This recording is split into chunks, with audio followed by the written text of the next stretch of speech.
Kendimi şimdi Yunanistan'ın Rodos adasının temiz sularına atacağım. Abi şu olaya baksanıza ya. Esrar satan bir mağazaya geldim. Aklınıza gelebilecek her şey var. Burada da bayanın biri satıyor böyle. Su o kadar temiz ki. Balıklar falan komple görünüyor. Dünyanın 7 harikasından biri olan Yunan güneş tanrısı Helios'un heykelinin tam olduğu yerdeyim. Ama burada üstleştirecek bir yer bulamadım ya. Burada çok da bir kalabalık da yok. İnsanlar böyle net. Belli. Yunan birası Maitos. Yunan salatası 10. Tavuk salatası 12 euro. Kılıç balığı 18 euro. Lindos mutlaka gelinmesi, görülmesi gereken yerlerden bir tanesiymiş. Ben de iyi ki gelmişim, hiç pişman olmadım. Sultan Süleyman'ın Rodos'u fethettikten sonra yaptırmış olduğu Kanuni Sultan Süleyman Camii. Burası da meşhur Şövalyeler Sokağı. Kanuni ya Rodos ya ben diyor. 50 biç ama gerçekten de dedikleri kadar varmış. Bence fiyatlar uygun. Hipokrat Meydanı. Şurası da bizim meşhur koyumuz Lindos. 200 metre dağın altından tünel yapmışlar bu şekilde. Buraya kadar flaşı kullandım. Şu an flaşsız varabildim. Burada da böyle daha da net cam gibi. Okay. Go. Ama yardıracağım kesin. Burası gelin şezlongsuz bir şekilde oturun free. Yeşil Marmaris Lines'a geldim. Arkamda bir sıra var. Ben 11.40 gibi geldim.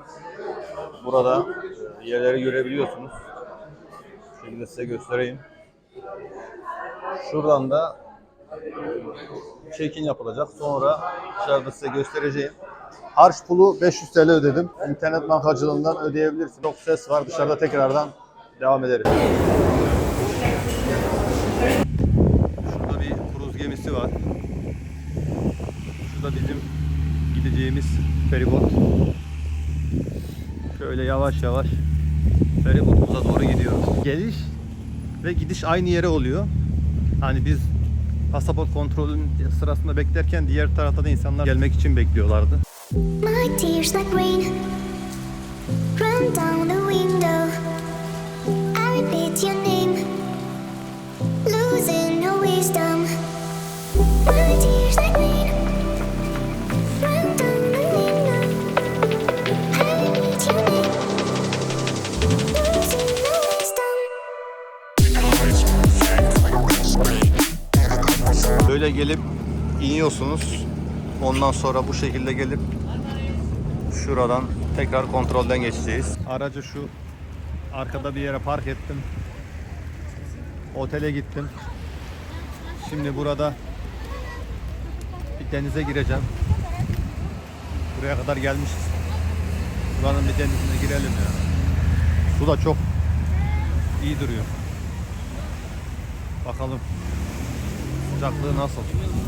İnşallah çok öyle bir şey yoktur. Sıcak değildir. Sanmıyorum ya Ege.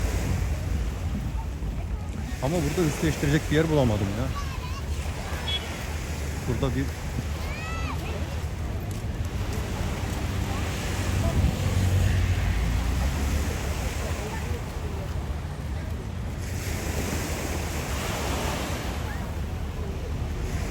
şöyle bir yer bakıyoruz. Üstümüzü değiştirecek ama herhalde zor.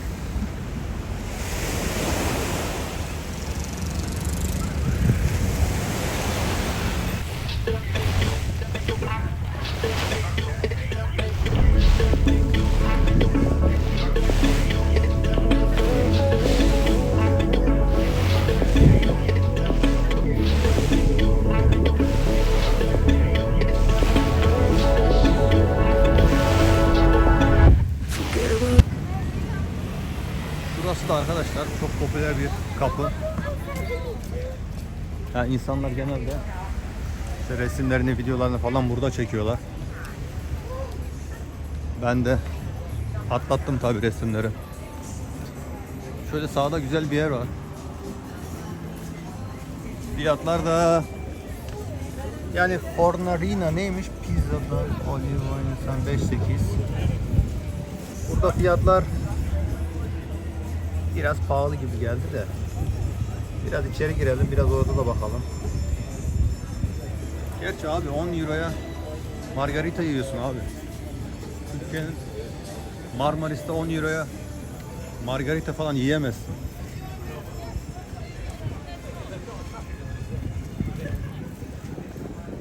Bir de niyeyse burada insanlar hep kaliteli turist görüyorum. Neymiş burada? Latin kilisesiymiş. Dodekanies. Bura bir kiliseymiş arkadaşlar.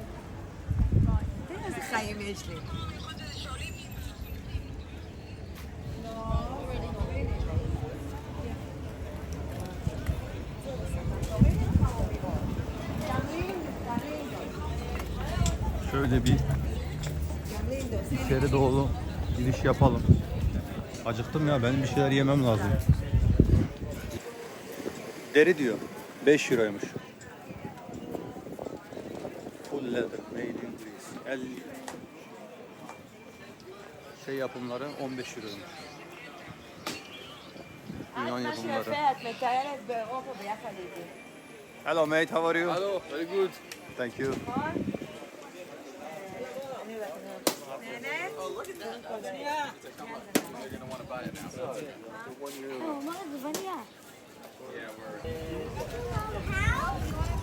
Çok güzel bir dükkana benziyor arkadaşlar.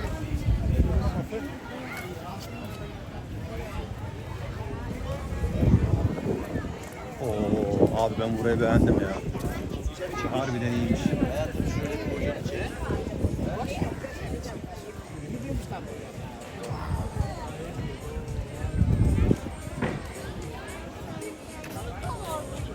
Abicim Kleopatra Ink burada bile var ya. Helal olsun.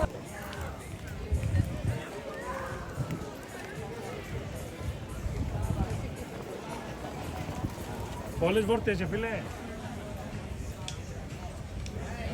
Arkadaşlar 2, 4, 6 tane ağaç yapmışlar ama gölgesi falan. Bu ne abicim, burada tam bir Game of Thrones ya.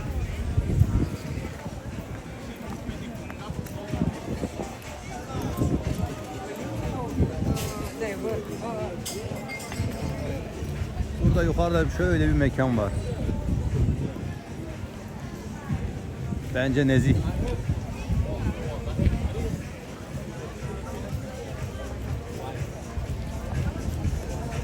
Güzel. Kalabalık şuradan geliyor. Ben de şöyle bir kalabalığa doğru gideyim. Mi alleno, anzi delle due cammino al mare, corri al mare, tanto il casca del motivo subito.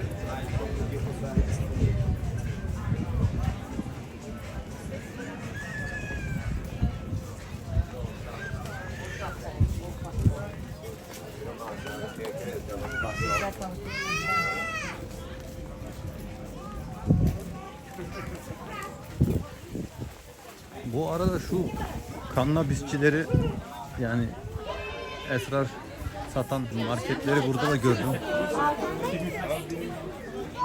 Bu adamlar da herhalde serbest bırakmışlar. Ya da bilmiyorum, adalar için mi? İlginç.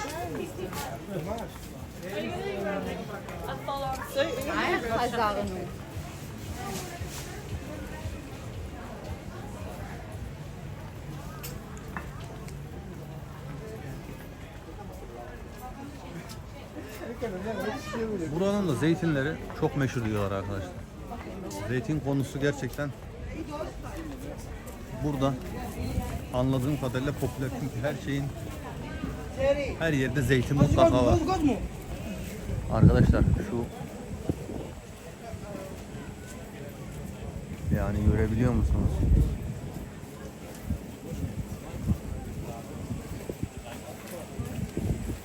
Yani bu artık zamanında burada şövalyeler yaşıyormuş. Onlardan kalma bir yer. Geldiğimiz yerde Hipokrat Meydanı. Hipokrat aslında Yunanistan'ın Kos adasından oralı. Ama buraya ismini vermişler. İnsanlar da geliyorlar. Burada vakitlerini geçirip bu meydanı görüp işte resim çekip, video çekip meşhur Hipokrat Meydanı. Arkadaşlar Old Town'dan yani Eskişehir'den Yenişehir'e doğru gidiyorum. Arası 10 dakika falanmış yürüyerek. Abi su o kadar temiz ki. Balıklar falan komple görünüyor. Biraz önce görseydiniz devasa balıklar vardı ya.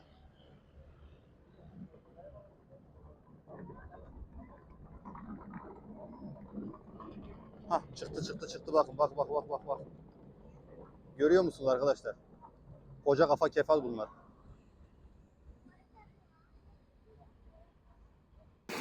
Arkadaşlar şimdi 50 Beach'e geldim. 50 Beach ama gerçekten de dedikleri kadar varmış. Suyun netliği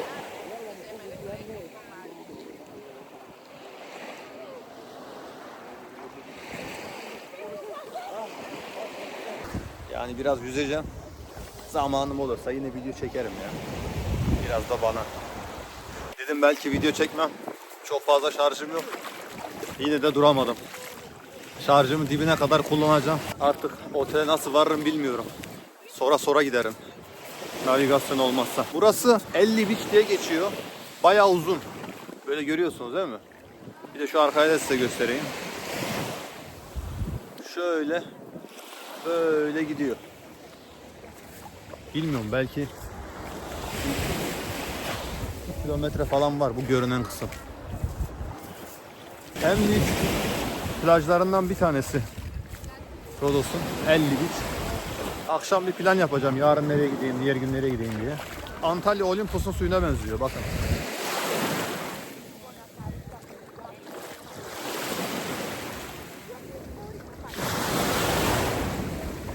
Antalya'da da aynı.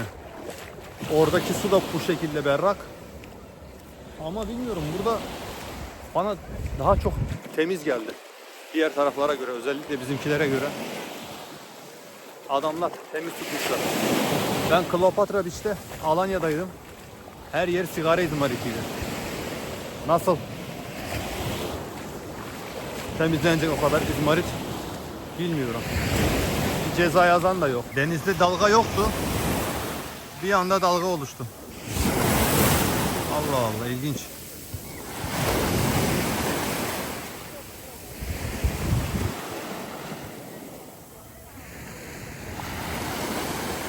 Ya suyun berraklığı da şu an sizde gördüğünüz gibi gitti biraz. Biraz önce çekerken vardı. Havada da bir uçağımız var. Genelde suyu cam gibi. Yani 2 tane daha plaj gördüm.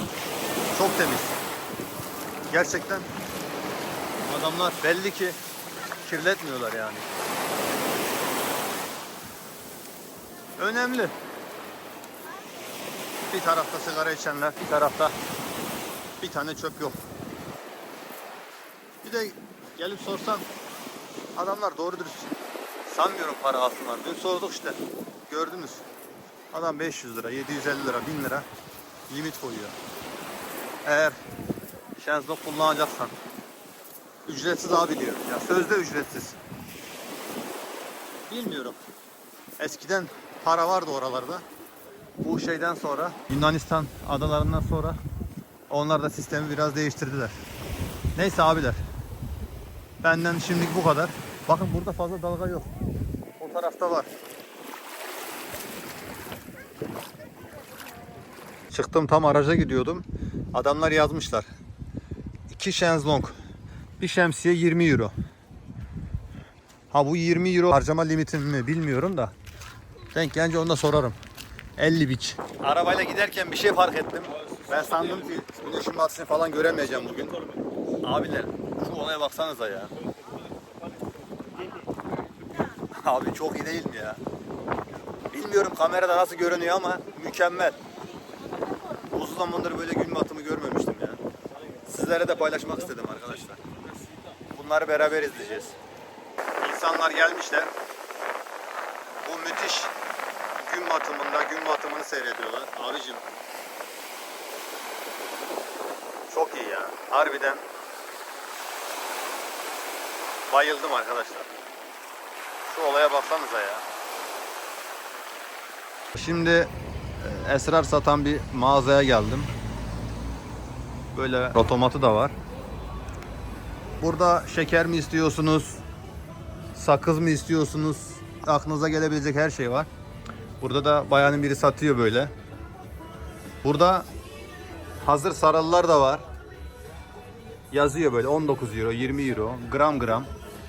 Paketlerin içerisine koymuşlar. Her biri enerji veren varmış, ne bileyim relax yapan varmış. Çeşit çeşit. Burada da işte şeyleri var. O grinding dedikleri var ya, o var. Şapkalar falan var. İlginç.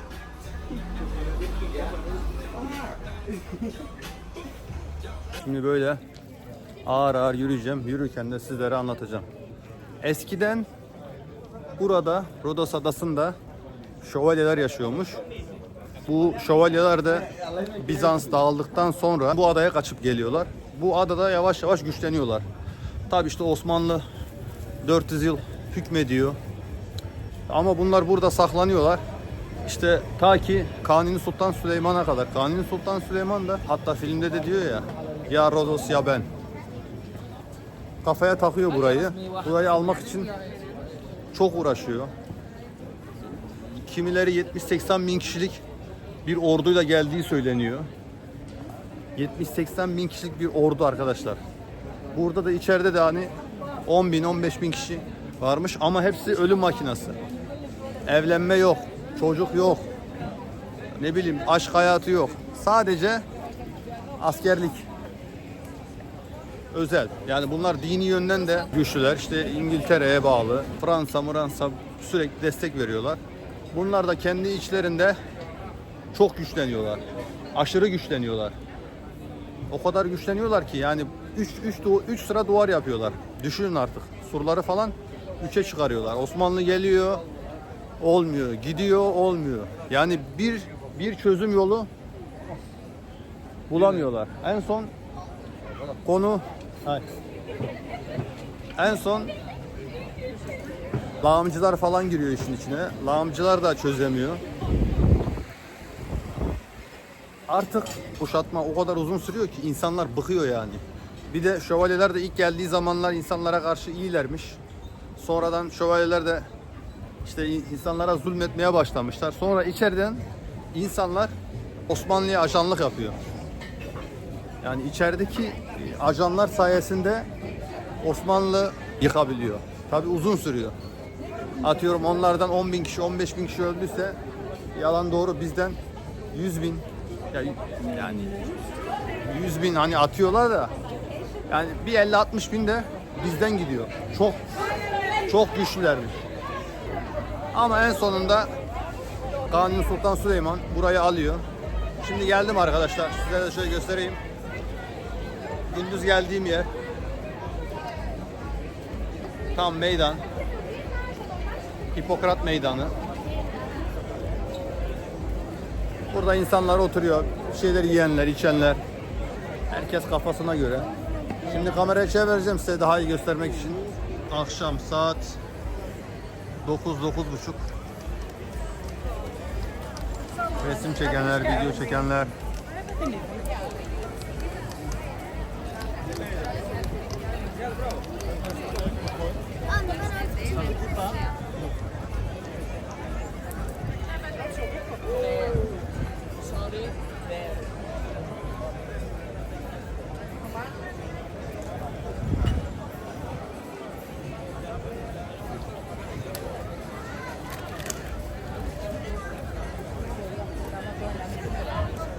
Kimileri merdivende oturuyor. Şurada resim çekenler var. Şöyle.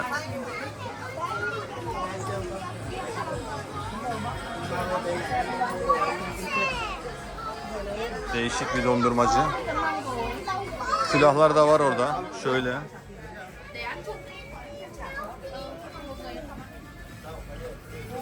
Waffle'a bile dondurma yapabiliyorlar. Pardon.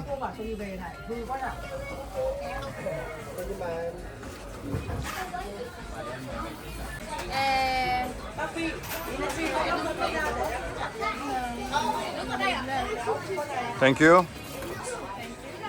I will pay there. Ya burada işte Osmanlı'nın da yapmış olduğu yerler var. Bu şövalyelerden kalma yerler de var. Ha, şu meşhur şövalyelerin yürüdüğü yol burası arkadaşlar. Şurada da yazıyor. Yani şöyle Kanuni Sultan Süleyman'ın Rodos'u fethettikten sonra yaptırmış olduğu Kanuni Sultan Süleyman Camii. Burada da yine Osmanlı'dan kalma, görüyorsunuz arkadaşlar, bir medrese var. Hafız Ahmet Aga Medresesi. Kütüphanesi. Artık siz ne derseniz.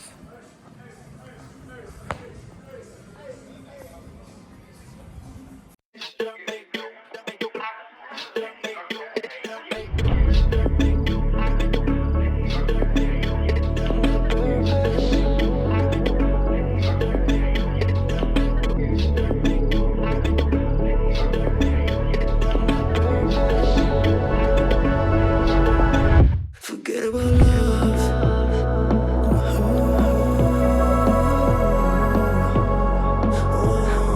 Why be together right now?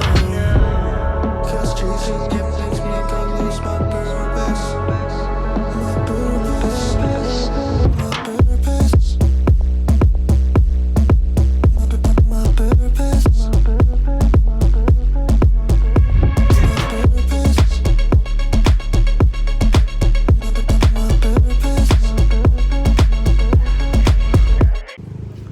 Arkadaşlar bir de Yunanistan Rodos adasında taksiler genelde Mercedes. Bakın 3, 6, yani diğer böyle gelen taksiler de genelde Mercedes oluyor arkadaşlar. Ve fiyatlar da makul. Öyle şey fiyatlar değil yani. Sizi çarpmaya çalışmıyorlar arkadaşlar. Herkese günaydın arkadaşlar. Şimdi Rodos adasının diğer tarafına geldim. Haliriki Beach denilen bir yer var. Burası da ben beğendim ama içinde böyle daha önce görmediğim böyle bir deniz bitkisi var. İşte böyle bir gelmişken size de bir 10-15 dakika bir video çekeyim dedim. Belki hoşunuza gider. Çok bir kalabalık yok, öyle bir izdiham yok bu bölgede.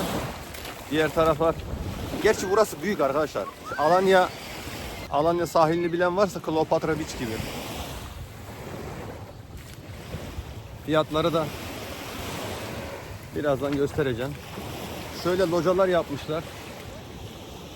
Şöyle gördükleriniz. Onlar da artık kişi başı mı alıyorlar? Tam bilmiyorum. Ama denizli taş falan hiç yok arkadaşlar. Kumsal. Yunanistan genel olarak ben beğendim. İşte bugün bir zamanım olursa, düzgün bir yer bulursam ahtapot yemeyi düşünüyorum. Ahtapot severim arkadaşlar. Deniz ürünlerine bayılıyorum. Yeter ki kaliteli bir şey olsun. Parcel. Yes. For two person is 100 euros. Okay. Jet ski Jet ski 15 minutes 70 euros. 15 dakikası 70 euro. 2 kişi parasailing 100 euro. Okay. All the other things is 20 euros per person. Thank you so much. Jet ski 15 dakikası 70 euro. Türkiye'de aynıydı. Ya da bilmiyorum, ben bindiğimde bana o fiyatı vermişlerdi. Tanıdık vardı çünkü arada. İndirimden bahsetmişlerdi ama tabii bölge değişebilir. Ama parasailing 2 kişi 100 euro. Diğerleri de başka neye binerseniz binin, kişi başı 20 euro. Bence fiyatlar makul arkadaşlar. Bir de burada şöyle bir durum var. Hani bazen fiyatlar size, işte atıyorum bir şey yiyorsunuz değil mi? Ya diyorsun İşte ya bu Türkiye ile de aynıymış falan diyorsun. Ama burada yediğin zaman böyle bir ayrı bir verdiğin paranın hakkını aldığına inanıyorsun. Bu da insanın hoşuna gidiyor. Güzel bir durum. O yüzden ben şahsen zamanınız varsa gelin görün derim. Şu an için benim izlenimlerim falan çok iyi.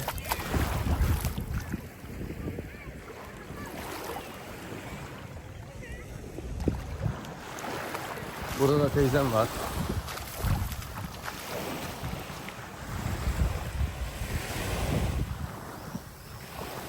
Denizi bu şekilde.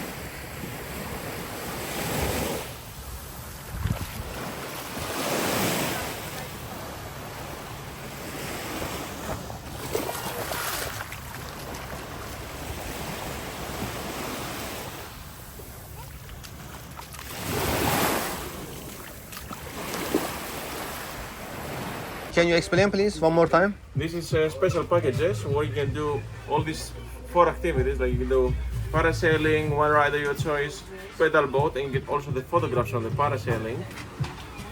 All this for 75. Arkadaşlar bir de paket var. Yani resimle beraber, pedal botla, crazy UFO'yla, bir de parasailingle beraber 75 euro. Bence çok makul. Arkadaşlar burası da sordum. Direkt böyle gelip oturuyorsunuz. Şezlonglar 10 euroymuş. Hani bu adamlar sadece şezlongu var, yemek yeri yok. Yani gelirseniz burada başka yere bir şeyler yemeniz lazım. Abiler şimdi Faliriki Beach dediğimiz yer arka tarafta kaldı. Bayağı uzun bir beach. Buraya gelince ücretsiz bir şekilde aracınızı park edebiliyorsunuz. Şurada tuvalet var. Tuvalet için para yazmışlar ama haberiniz olsun. Burada böyle güzel bir hurma ağaçları. Değişik. Hurmalar da tutmuş. Şöyle yemek yiyebileceğiniz bir yer. Bir de burada bir tane ablayla abi poz vermişler. Faliriki güzel arkadaşlar. Ben sevdim. Çok sakin, sessiz. Gelip bu şekilde ailecek de olsun, hani teke tek de olsun, gelip tatilinizi yapabileceğiniz bir yer. Güzel. Fiyatlar da makul arkadaşlar. Yani kimse kusura bakmasın yani. Ben Türkiye'de yaşadığım zaman çok aham şaham olmasa da bence iyi. Güzel. Başka bir yere geçeceğim şimdi.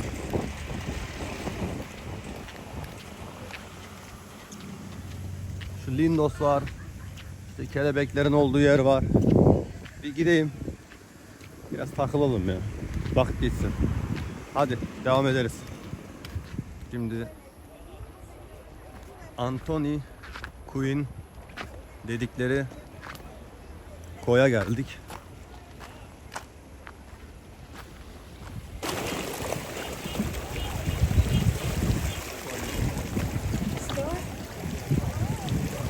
Bu böyle arkadaşlar. Çok temiz. Hello. How much for two? 20. Okay, 20. 20. Okay. 20 euro arkadaşlar. 2 şezlong, bir şemsiye 20 euro. Bunu da sormuş olduk sizler için. Ben şurada bir gireyim suya da. Çok temiz duruyor. Ondan sonra bir de karşıya giderim. Kayaların üzerinden atlaya atlaya şuradan şöyle kaya kaya geldim. Allah'tan bir yerimizi kırmadık. Suyu size göstereyim, şaşıracaksınız. Bu taraf daha da net. Cam gibi. Şöyle. Arkadaşlar şimdi bu Anthony Quinn koyunun diğer tarafına geldik. Burada da böyle bir restoran yapmışlar. Önünde daha iyi bir sahil. Diğer taraf genelde kayalıktı. İşte böyle diving yapılıyor.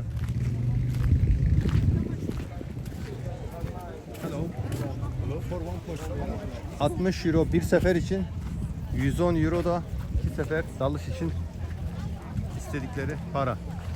Gelirseniz. Ama bilmiyorum ne kadar Tayland'daki gibi olur mu? Bilmiyorum. Tayland'daki çok iyi.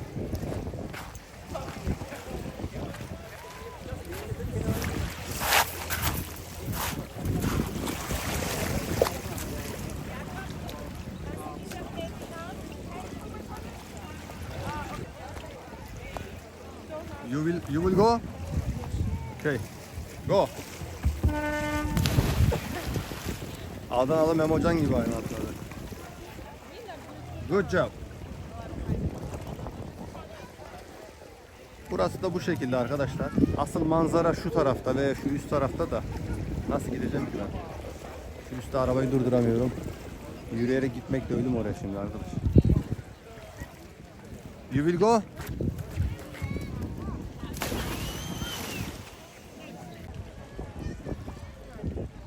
Arkadaşlar kayalıkların üzerine çıktım. İnşallah inerken düşmem. Su bu şekilde gördüğünüz gibi. Çok güzel bir koy arkadaşlar. Ben çok beğendim.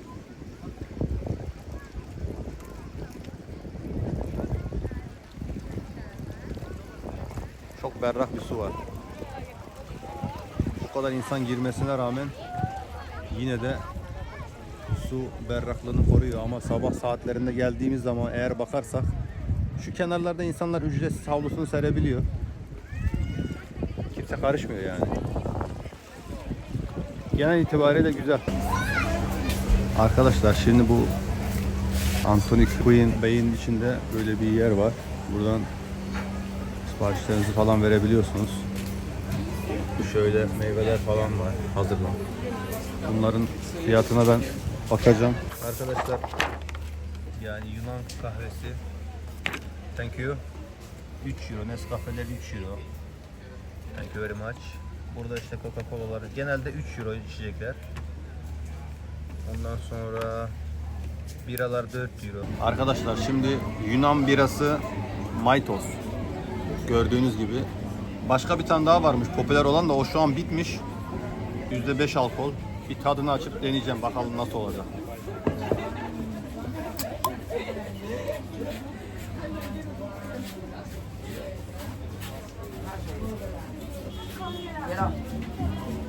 Yani güzel, normal bizim biralar gibi. Farklı bir tadı yok. Yani böyle bir Efes tarzında, Tuborg değil de Efes tarzında. Güzel. Ben beğendim. Gelirseniz deneyin. Şimdi böyle bir restoran var demiştim size. Deniz balık ürünleri. Hemen barın yanında. Buradaki fiyatları arkadaşlar. Yani Yunan salatası 10. Tavuk salatası 12 euro. İşte burada domuz zaten biz genelde yemiyoruz. Ama yiyenler de var tabi. 10-13 euro. Ondan sonra ızgaralar 16-18 euro. Kılıç balığı 18 euro. Yani fiyatlar bence yine de uygun arkadaşlar. Yani şu bir Avrupa ülkesinde bir koyun dibinde bence çok iyi. Ve emin olun lezzetlidir de yani. Mekanda fena değil. Şöyle size göstereyim. Ladiko diyen bir yer. Arkadaşlar merhaba. Şimdi Sambika diye bir beach'e geldim. Lindos'a giderken yine. Burası da çok popüler. Yani TripAdvisor'da falan da baktım.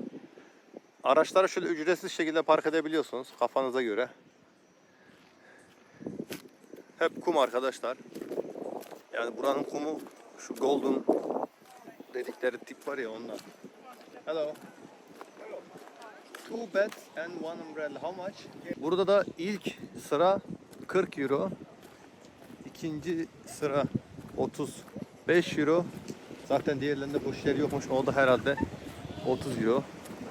25 euro falan da.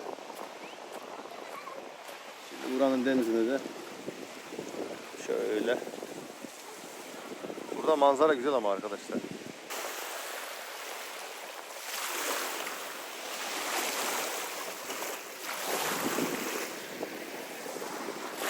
Nasıl arkadaşlar? Bence süper. Tam böyle dağın dibinde.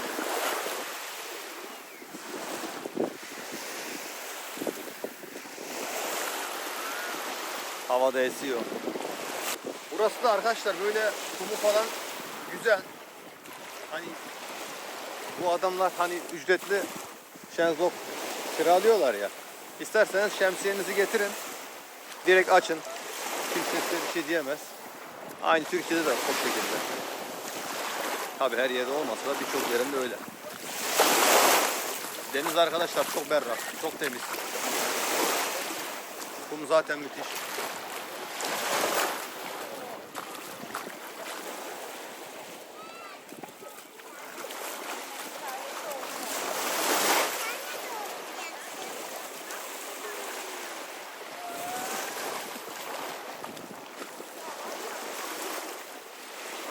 Bence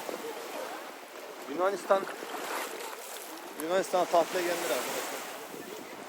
Türkiye zaten Türkiye'deyiz arkadaşlar. Gidip başka farklı bir yer görmüş olayım.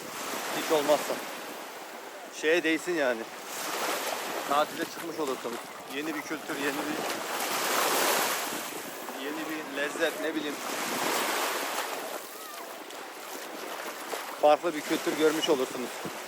Çıkmak lazım. Türkiye'nin içerisinde olmuyor. İnsan sürekli gergin. Burada insanlarda bir gerginlik yok. Böyle bir sinirlilik yok. Genelde insanlar sakinler. Bizdeki gibi hemen kavgaya hazır bir şekilde beklemiyorlar. Şöyle.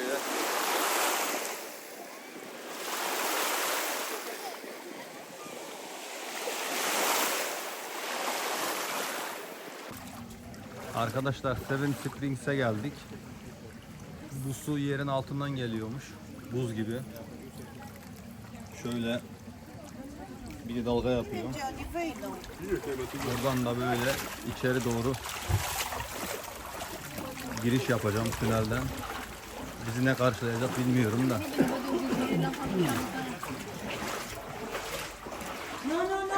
No coming. I'm come back. Okay. Please. No problem. Bekliyorum ben, önemli değil. Arkadaşlar 200 metre dağın altından tünel yapmışlar bu şekilde. Buraya kadar flaşı kullandım. Şu an flaşsız varabildim. Burada da böyle arkamda gelen arkadaşlar var. Bakalım ne çıkacak karşımıza. Welcome to paradise.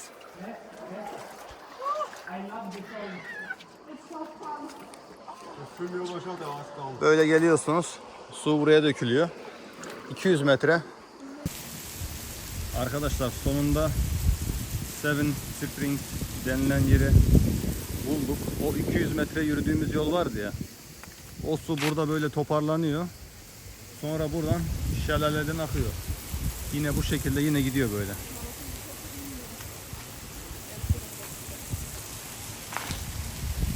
Arabayı çektim. Şöyle. Şurada bir amfiteyatro var. Bakın şurada dağ keçileri var. Büyük ihtimalle bunlar sahipsiz, soracağım da. Şurası da bizim meşhur koyumuz Lindos. Abi şu olaya baksanıza ya. Müthiş değil mi? Şimdi tepeye doğru gideceğim arkadaşlar. Gittiğim yere kadar gideceğim. Çok güzel bir sahil yapmışlar.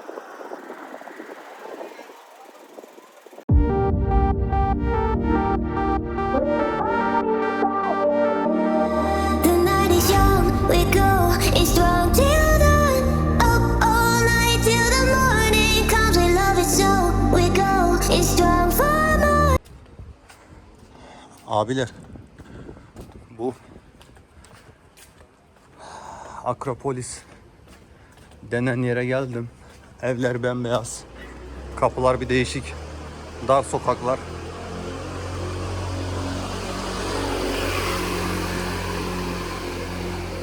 Şöyle görüyorsunuz.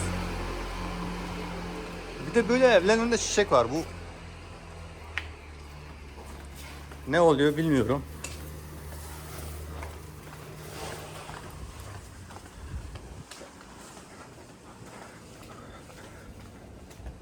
Çok güzel yapmışlar ya. Çok da güzel bakmışlar.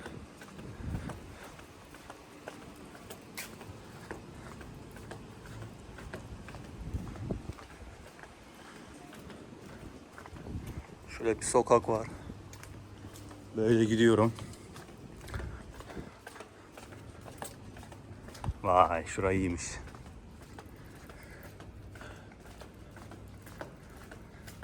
Arkadaşlar yatırım yapmışlar turizme. İnsanlar da geliyor. Gerçekten güzel. Vay şuraya bak. Bir de arkadaşlar acayip bir esiyor ya. Ya şu bulunduğumuz olduğum yer çok müthiş bir güzel bir rüzgar var. Ben de gidiyorum. Giderken sizlere de göstereyim.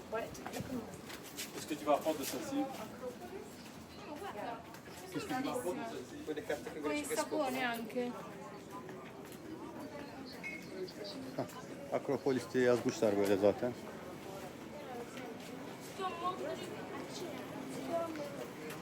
İşte böyle dükkanlar, mağazalar, şeyler satıyorlar. Bizde Kaptan's House Bar var.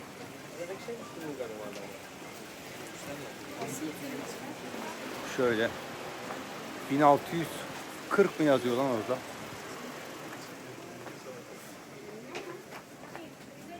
Arkadaşlar gerçekten burada. Şu yerlere bakar mısınız?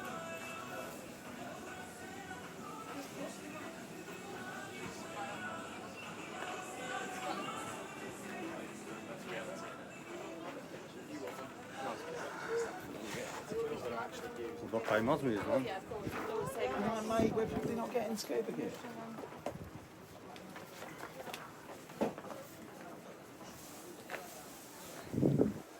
Vay. Abiler. Deri oldukları o kadar belli ki. Deri kokusu geliyor direkt. Ben de daha önce dericide çalışmış bir arkadaşınız olarak bu işlerden anlarım. Acropolis this way, right? Thank you. Thank you very much. Thank you so much. Hediyelikler falan. Böyle tırmanıyorum. Şu an yardırmaya başlayacağım. Kaç dakika sürer bilmiyorum. Ama yardıracağım kesin.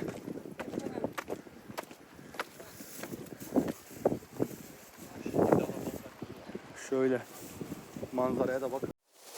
My tears like rain run down the window.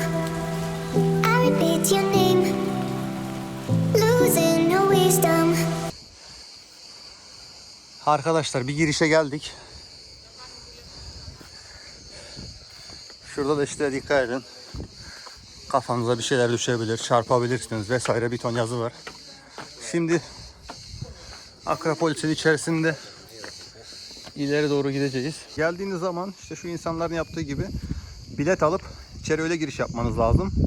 7 euro. Ha, bilginiz olsun. Eskiden şuradan su akıyormuş. Şimdi su kurumuş tabi. Burada da şöyle bir bilgilendirme var.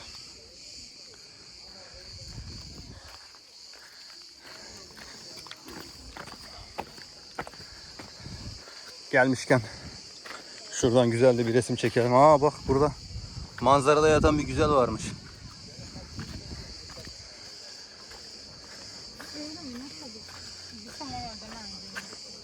Pardon.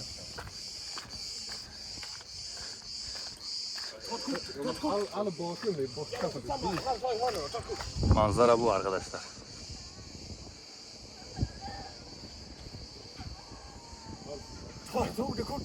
Bu da benim iş, iskele.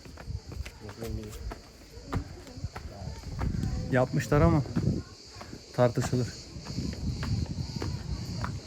Şöyle bir giriş yaptık. Hadi bakalım. Buram buram tarih kokuyor. Yazılara bakın arkadaşlar, aranızda okumayı bilen varsa. Hepsinde var hemen hemen.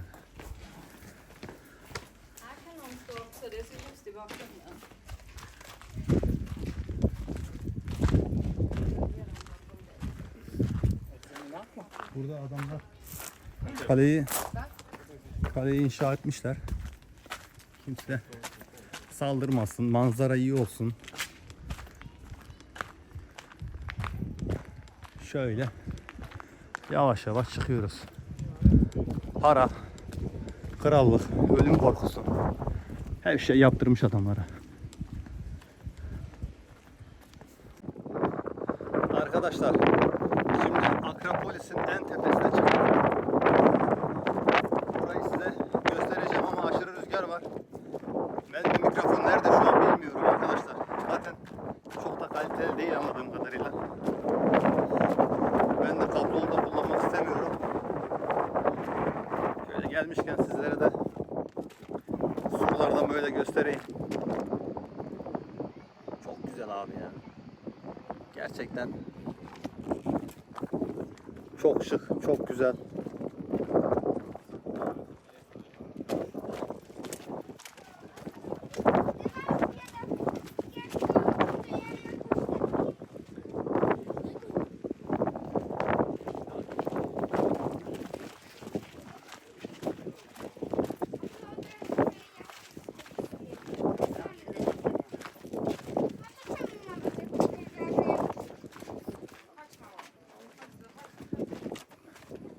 Buraların manzarasına zaten denecek bir şey yok arkadaşlar.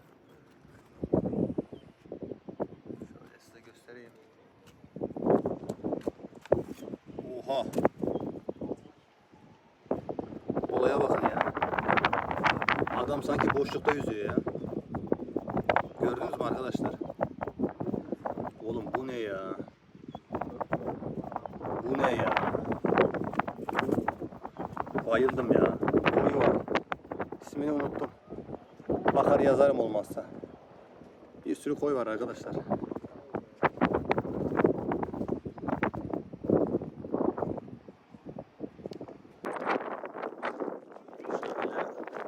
abi denize bak. Tamamen bulmuş yerini ya. Şuraya bakın. Dönün ya.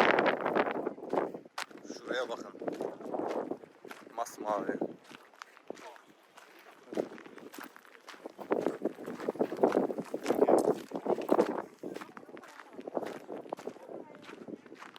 Manzara bu ya.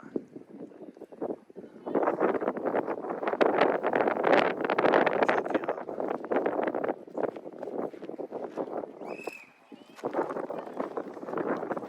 Deniz manzarasına gidiyorum. Bugün bir denize de girerim. Lindos'ta. Ay ay. Ya burayı rehberle gezmek lazım böyle yerleri. Rehber yoksa pek bir anlamı yok. Ben size söyleyeyim. Ben tarihle ilgileniyorum. Bana işte bilgi verecek bilgiler lazım falan filan. Yok abi burada bir tane rehber ayarlayacaksın kendine. Rehber sana bütün bilgileri verecek.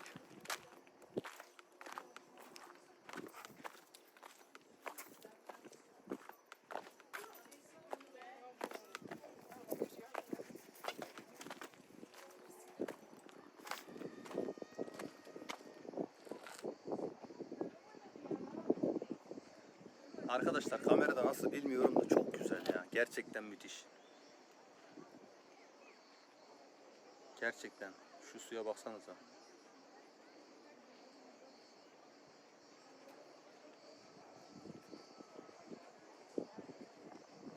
Yine giriş yapacağız.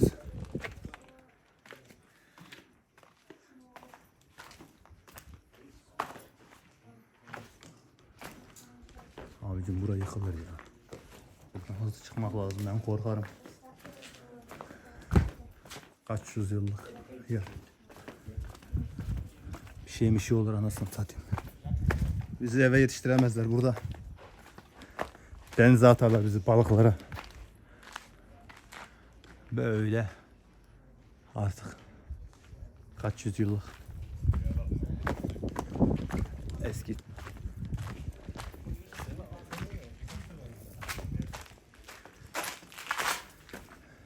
Riske girmeden uzaklaşmak lazım.